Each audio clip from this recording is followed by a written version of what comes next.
Welcome back to CBS News 24/7. You want to see what the King sees, the King of England? Well, you're looking live at New York City right now. Similar view for the King and the Queen. They're going to New York City today as part of their 4-day visit to the United States. The royals join Mayor Zoran Mamdani of New York in a few hours to lay a wreath at the World Trade Center and pay their respects to the September 11th victims. You know, yesterday, King Charles addressed a packed House chamber, becoming only the second British monarch to do so after his late mother, Queen Elizabeth II. The King spoke about the shared democratic values binding the two nations, even in moments of disagreement. Our two countries have always found ways to come together. And by Jove, Mr. Speaker, when we have found that way to agree, what great change is brought about, not just for the benefit of our peoples, but of all peoples. This, I believe, is the special ingredient in our relationship. As President Trump himself observed during his state visit to Britain last autumn, the bond of kinship and identity between America and the United Kingdom is priceless and eternal. Priceless and eternal. Well, last night, the state dinner at the White House brought a more relaxed atmosphere. Both King Charles and President Trump made jokes about shared history between the two countries. The leaders, the Queen and the First Lady, exchanged gifts. You know, political and constitutional historian Dr. Nigel Fletcher joins us now. Sir, it was so fascinating to watch, especially when we saw that bell presented. Which moments from yesterday stood out to you, and what do you think is most significant? Well, yes, I think both speeches were notable, but the address to Congress, I think, really was much more impressive than we were expecting it to be.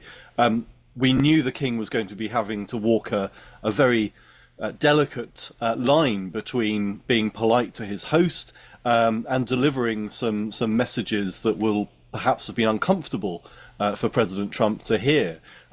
But I have to say, I thought that he would stick with the historical, and we would hear the sort of the old chestnuts of the sort of historical relationship between the United States and the UK. We got a lot of that, but we got a lot more humour and a lot more directness, I think, from the King in his remarks. The fact that he mentioned NATO, he mentioned Ukraine, and the section particularly that struck me as a constitutional historian was the section on Magna Carta.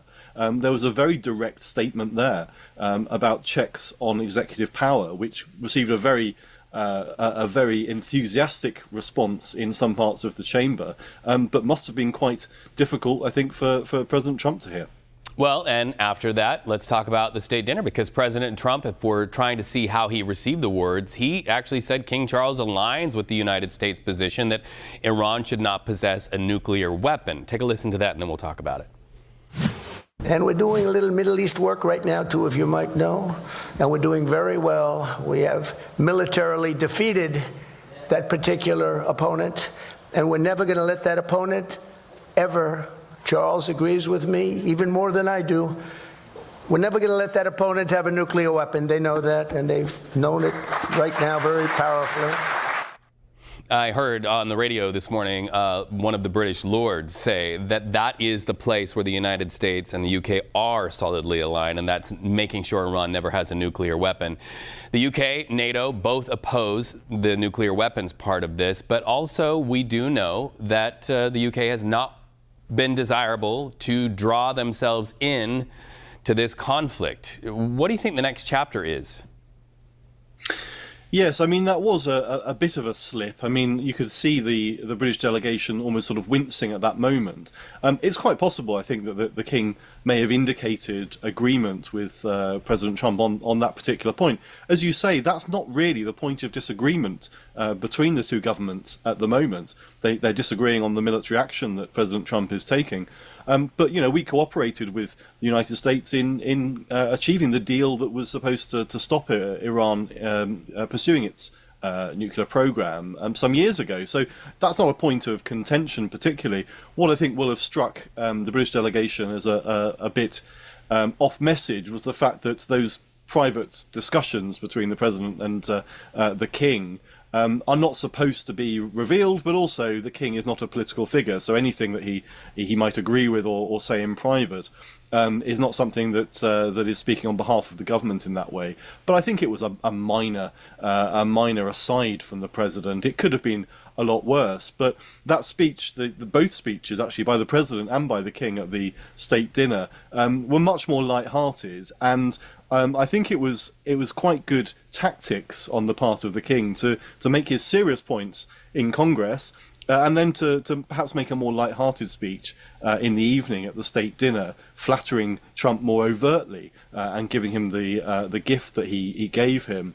But I think there was perhaps a note of warning, because the president began his remarks by saying that he was rather envious that the king had managed to get so much applause in Congress.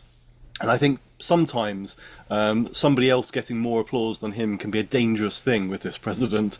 I think there was perhaps a little bit of an edge to that, although he said it in quite a light-hearted way. I think when it is perhaps explained to him, or whether he realises quite what some of the subtexts meant in the King's remarks, and why it was that those Democrats got to their feet so enthusiastically at parts of the speech, he might not perhaps look on it quite as fondly as he was in the evening. Dr. Nigel Fletcher, thank you so much. Great conversation.